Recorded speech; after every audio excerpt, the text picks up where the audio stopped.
Mark Zuckerberg, this morning, stating that free speech has not been a priority at Meta, acknowledging mistakes that have been made by his company, and vowing to do better.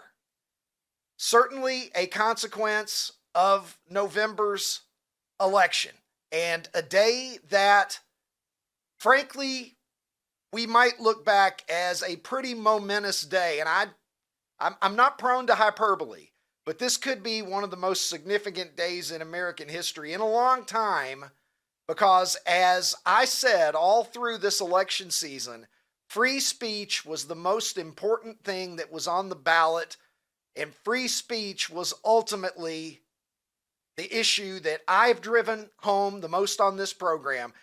You've heard the adage, the freer the speech, the freer the people.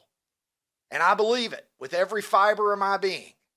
Because if people are not allowed, if they do not feel the freedom to be able to say what they really believe in public, democracy crumbles and freedom crumbles. And we have seen the push on the left, more censorship, more regulation, more censorship. And Tim Walz, who said there's no right to speech that others might find hateful. There's no right to misinformation. Well, who decides? Was the question that I asked many times. You tell me. I don't want to see anybody spewing hate. Nobody likes to see that. But if you're not breaking the law, you've got a right to your opinion.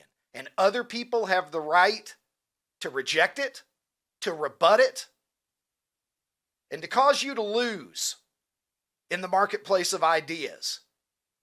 But the movement from the left, artificially, to limit speech, to silence people who disagree with the chosen preferred media narratives, I think has threatened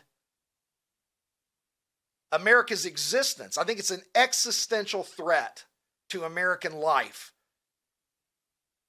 And I've said before, I think this was the most important election of my lifetime. And elections have consequences. And so this, as we sat here in January, 2 weeks before Donald Trump is inaugurated for his second term as the 47th president of the United States, this to me right now is the biggest consequence that we have seen in the 2024 presidential election.